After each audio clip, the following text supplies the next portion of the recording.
చిన్నప్పుడు ఫేవరెటిజం అనేది ఎవరికైనా చాలా ఎక్కువ ఉంటుంది. చదువు, కెరీర్ విషయం దగ్గర నుంచి ఆటల వరకు ప్రతి దాంట్లోనూ ఫేవరెట్లు చాలా వేగంగా మారిపోతుంటారు. నువ్వేమవుతావు అంటే లాయర్, ఇంజనీరు, డాక్టర్ అని రకరకాలుగా మార్చి చెప్తూ ఉంటారు. పిల్లలు చూస్తుంటాం కదా. అలాగే సినిమాల విషయంలో కూడా ఆ హీరో కాదు ఈ హీరో కాదు ఇంకో హీరో అని టేస్ట్లు మార్చుకుంటూ ఉంటారు. ఎందుకంటే ఆ పిల్లలు ఎవాల్వ్ అవుతూ ఉంటారు కాబట్టి వాళ్ళ ఆలోచన పెరిగిన దగ్గర నుంచి అభిప్రాయాలు, టేస్ట్లు మారుతుంటాయి. ఇది సహజం. ఇదంతా మనకు కూడా ఎక్స్పీరియన్సే. అయితే ప్రభుత్వాల ఆలోచనలు, టేస్ట్లు, నిర్ణయాలు కూడా ఇలాగే మారిపోయాయి అనుకోండి, దాన్ని అయితే ఏమంటాము? పిల్లలైతే మెచ్యూరిటీ వస్తుంది, ఆలోచన పెరుగుతుంది అనుకుంటాం. మరి ప్రభుత్వాలు ఇలా ఆలోచనలు పదే మారుస్తూ, డిజైన్లు మారుస్తూ, కొత్త నిర్ణయాలు ప్రకటిస్తూ ఉంటే దాన్ని ఏమనుకోవాలి? ఎలా అర్థం చేసుకోవాలి? With due respect I'm telling this. ఒకసారి హిస్టరీ తిరిగేసి కూడా చూద్దాం. ఈ టాపిక్ అంతా దేని గురించో మీకు క్లియర్గా అర్థమవుతుంది. You can tell your opinion also.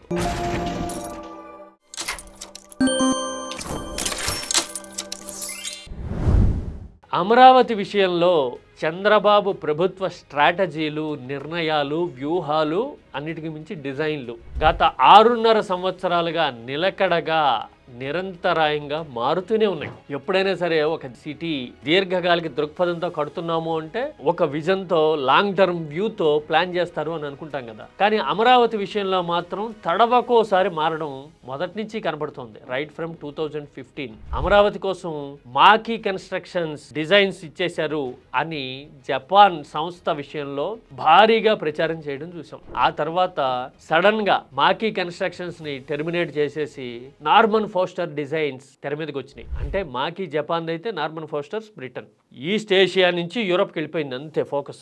మాకీ వచ్చినప్పుడేమో ఈస్ట్ ఏషియాతో మనకి బౌద్ధంతో సహా అనేక రకాలైన సామీప్యత ఉన్నాయి కాబట్టి జపాన్ వాళ్ళు పార్టిసిపేట్ చేస్తున్నారని చెప్పాం. నార్మన్ ఫోస్టర్ వచ్చేసరికేమో వరల్డ్ క్లాస్ కాబట్టి వాళ్ళని తీసుకొచ్చామని చెప్పాం. సరే ఓకే. ఆ తర్వాత కొరియా డిజైన్లు వచ్చినాయి. కొరియా సంస్థతో సంప్రదింపులు జరుగుతున్నాయి అని ఇప్పటికీ చెప్తున్నారు. రీసెంట్ గా ఒక డెలిగేషన్ వెళ్ళింది అని కూడా కొన్ని కథనాలు వస్తూ ఉన్నాయి. ఇక్కడతోనే అయిపోలే. ఈ నడి మధ్యలో చాలా కథ నడిచింది. ఒక దశలో కజకిస్తాన్ రాజధాని ఆస్తానా తరహాలో క్యాపిటల్ కట్టబోతున్నాము అని ముఖ్యమంత్రి చంద్రబాబు భారీ డెలిగేషన్తో మాజీ యుఎస్ఎస్ఆర్ దేశంలో పర్యటించారు. బహుశా 2016లోనో 17లోనో. నేను వరుసగా అనేక డాక్యుమెంటరీలు కూడా గవర్నమెంట్ కోసం అప్పట్లో చేసిన గుర్తు.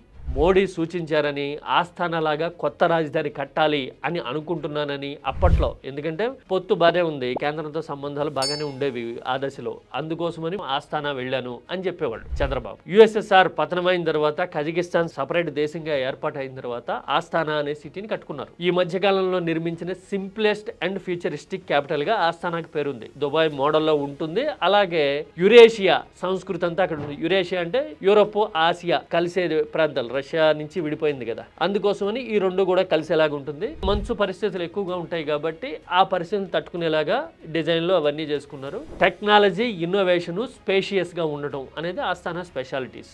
అప్పట్లో నేను ఆంధ్రజ్యోతిలో రూపుతేరా ఆస్థానా అంటూ భారీ స్థాయిలో ప్రొజెక్షన్, పాలసీ మేటర్ కాబట్టి చేయడం గుర్తు. ఆ తర్వాత ఆస్థానా ఏమైపోయిందో తెలియదు, తెరమరుగైపోయింది. మళ్ళీ అధికారంలోకి వచ్చిన తర్వాత సింగపూర్ని తెర మీదకి తీసుకొచ్చారు. ఇప్పుడు కొత్తగా అమరావతిలో ముంపు నివారణ కోసం నెదర్లాండ్స్ మోడల్ కాలువలు అని చెప్తూ ఉన్నారు. నెదర్లాండ్స్ అంటే పల్లపు భూమి. అక్కడ సీ లెవెల్ కంటే లోతుగా ఉండటం వల్ల మునిగిపోయే ప్రమాదాలు ఎక్కువగా ఉండటం వల్ల సముద్రం ఊళ్ళ మీదకి రాకుండా గోడలు కట్టుకోవటము, అలాగే కాలువల ద్వారా నీటిని ఎప్పటికప్పుడు ఛానలైజ్ చేయటం, అలాంటి మోడల్స్ ఉన్నాయి. మన అమరావతి మెరక మీదే ఉంది, మునగట్లేదు, అసలు మోటార్లతో నీళ్లు తోడట్లేదు అని కదా చెప్తూ ఉన్నారు. అయినా కానీ ఎందుకో మునిగిపోయే నెదర్లాండ్స్ డిజైన్లే అమరావతిలో తీసుకొస్తానంటున్నారు. మరి ఎందుకు తీసుకొస్తానంటున్నారో మరి మీకు అర్థమై ఉంటుందేమో కదా.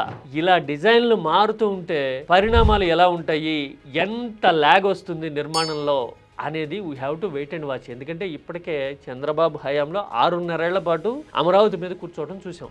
ఇంకా కళ్ళ ముందు నిర్మాణాలు కనపడకుండా ఇది శాశ్వత కట్టడాలు అని చెప్పకుండానే ఇంకెన్నాళ్ళు గడుస్తుందా అనేది ఇప్పుడు ఒక ఆంధ్రుడిగా నాకున్న ఉత్సుకత.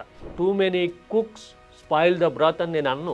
కానీ ఇలాంటి డిజైన్లన్నీ మారుస్తూ ఈస్ట్ ఏషియా నుంచి యురేషియాకి, యురేషియా నుంచి యూరోప్కి, ఆ తర్వాత ఇవన్నీ తిరుగుతూ ఈ కాంబినేషన్స్ అన్నిటినీ ఒక చోట అసెంబుల్ చేయాలి అంటే ఆ మోడల్ ఎవాల్వ్ అయ్యేసరికి ఎంత టైం పడుతుంది, ఎవాల్వ్ అయితే కనుక మనకి ఎంతవరకు సూట్ అవుతుంది అనేది we have to wait and watch curiously. అసలు ఇంతకీ ఇలాగా ఇన్నిసార్లు ఇన్ని దేశాల పేర్లు, ఇన్ని మోడళ్ళు ఎందుకు వస్తున్నాయి అంటారు? మీకేమన్నా తెలిస్తే చెప్పండి.